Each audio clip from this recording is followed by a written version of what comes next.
Hi everyone, I wanted to get you an update on my Xeljanz vitiligo progress.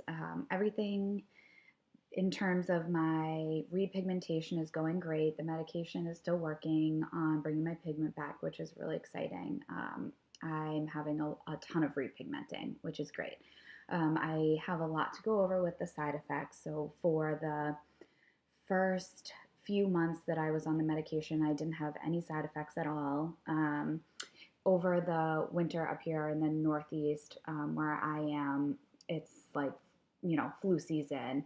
And with the medication having shut down my immune system, I definitely feel like I was more susceptible to everything floating around.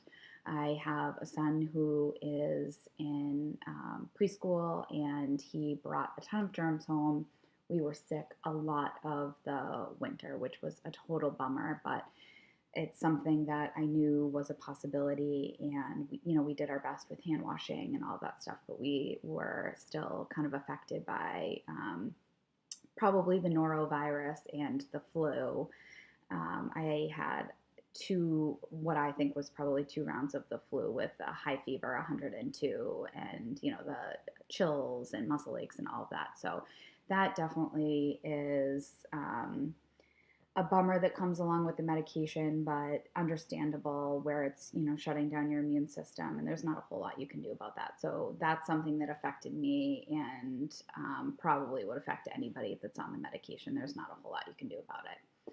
The other thing that has been happening is I have had throat pain on the medication. And that started back in December, and I didn't realize right away that it was due to the medication, likely because I was already sick and just thinking I have a cold, I have throat, a sore throat or whatever it was. However, I stopped the medication when I got sick the second time, and the throat pain went away. And in the beginning, it was kind of a mild throat pain. It was something I could tolerate by taking Tylenol or ibuprofen. And when I restarted the medication, I noticed after a few days of being back on the medication that the throat pain came back. And it's something I think a person could decide to just live with if they're on the medication. There were nights where it was waking me up and it was pretty bad. And so when I went back for a follow-up with Tufts Dermatology, I saw Dr. Rosemarin and a couple of other doctors. And with my first follow-up, they weren't really sure if it was connected to the medication. So what we did was I stopped it again. And after a couple of weeks not being on it, my throat pain went away. And at this point, I am taking the Xeljanz again to see if the throat pain is going to come back after a couple of weeks not taking the medication. So it would be great if the throat pain doesn't come back, and then I can stay on the medication.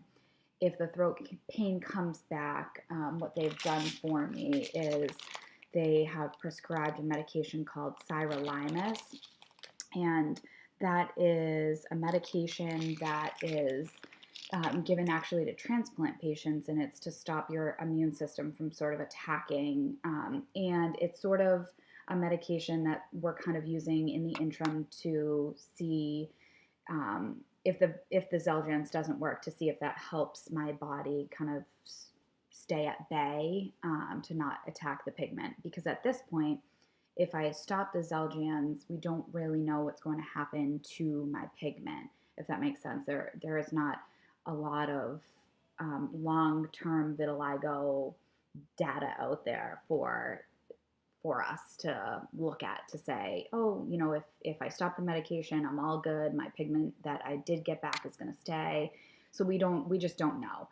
So this is an option for me. If my throat pain does come back, I will likely stop the Xeljanz and start the Cyril Imus.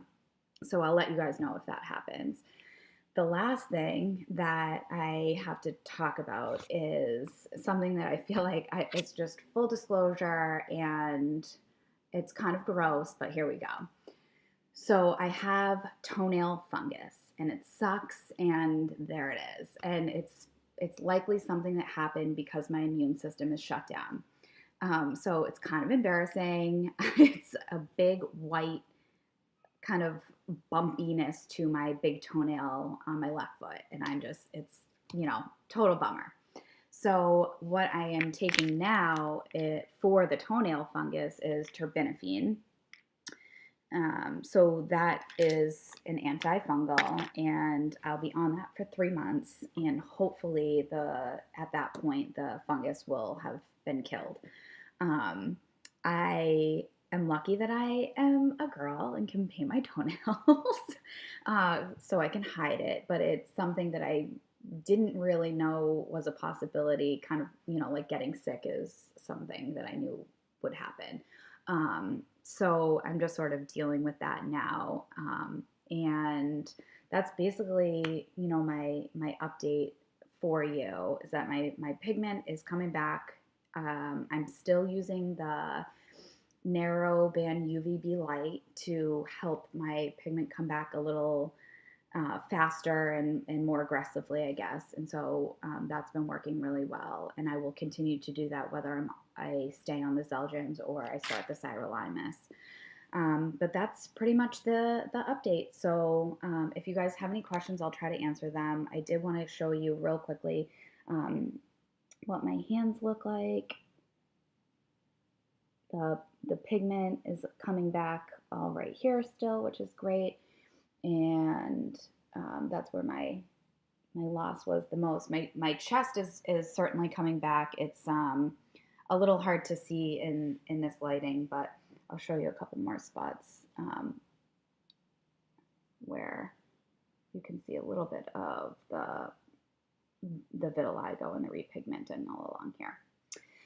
So, I want to say thank you to everybody that's subscribing to my channels and watching my videos. I'm sorry I'm not better at doing videos, but I appreciate everybody and all of your questions, and hopefully this will help some people. Thank you.